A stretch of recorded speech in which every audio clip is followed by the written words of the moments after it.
नमस्कार। आज हम अयोध्या के श्री राम मंदिर पर जो जानकारी मिली है उस पर थोड़ी गहराई से बात करेंगे। हमारे पास एक लेख का हिस्सा है, शीर्षक है श्री राम मंदिर, आस्था और इतिहास का प्रतीक। तो देखते हैं कि ये मंदिर क्यों अहम है और इसके मुख्य पहलू क्या हैं। बिल्कुल, ये विषय भारत के सांस्कृतिक और धार्मिक माहौल में बहुत मायने रखता है। तो इस स्रोत के आधार पर हम मंदिर के इतिहास, उसके बनने की प्रक्रिया और इसके महत्व को समझने की कोशिश करेंगे। हाँ, तो सबसे पहले स्रोत ये बताता है कि ये भव्य मंदिर अयोध्या उत्तर प्रदेश में है। भगवान श्री राम को समर्पित है ये, और इसे ठीक उसी जगह बनाया जा रहा है जिसे हिंदू धर्म में श्री राम की जन्मभूमि मानते हैं। हाँ, और स्रोत ये भी कहता है कि ये त्रेता युग से हिंदू कालगणना के अनुसार एक बहुत पुराने वक्त से भगवान राम का जन्म स्थान माना जाता है। तो ये बात इसके गहरे पौराणिक और धार्मिक कनेक्शन को दिखाती है। अच्छा, निर्माण की बात करें तो स्रोत में जिक्र है कि 5 अगस्त 2020 को शुरुआत हुई। प्रधानमंत्री नरेंद्र मोदी ने भूमि पूजन किया था और जनवरी 2024 तक पहले फेज के पूरा होने का अनुमान था। हाँ, और इसका पूरा मैनेजमेंट वो श्री राम जन्मभूमि तीर्थ क्षेत्र ट्रस्ट देख रहा है। लेकिन स्रोत इतिहास के एक और जरूरी पहलू पर भी रोशनी डालता है। 1528 में मुगल सम्राट बाबर के कहने पर बाबरी मस्जिद बनी थी।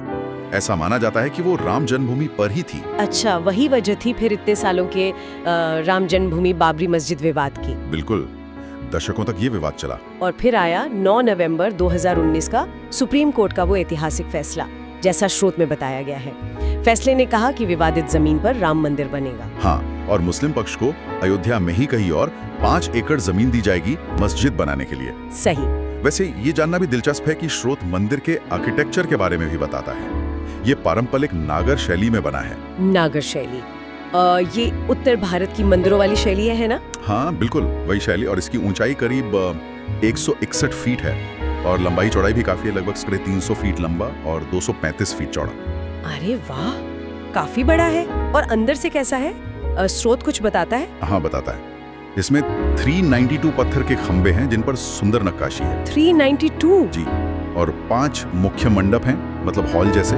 गर्भगृह है जो मुख्य पूजा स्थल होता है। फिर नृत्य मंडप, रंग मंडप, कीर्तन मंडप और प्रदक्षिणा पथ भी है परिक्रमा के लिए। और मूर्तियां भगवान राम की? हाँ, स्रोत कहता है कि भगवान श्री राम, माता सीता, लक्ष्मण जी और हनुमान जी की प्रतिमाएं स्थापित की जाएंगी या हो चुकी होंगी। अच्छा, तो स्रोत के हिसाब से देखें तो ये मंदिर सिर्फ एक पूजा की जगह नहीं है जी।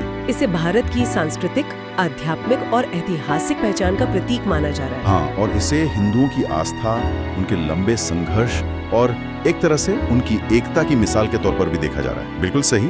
तो हमने संक्षेप में समझा कि स्रोत के मुताबिक राम मंदिर का स्थान क्या है, उसका ऐतिहासिक बैकग्राउंड क्या है, सुप्रीम कोर्ट का फैसला क्या था, इसकी वास्तुकला कैसी है और इसका कथित महत्व क्या है। तो इन सब बातों का निचोड़ क्या है फिर? निचोड़ मेरे ख्याल से यही है कि स्रोत इसे सिर्फ एक इमारत नहीं मानता।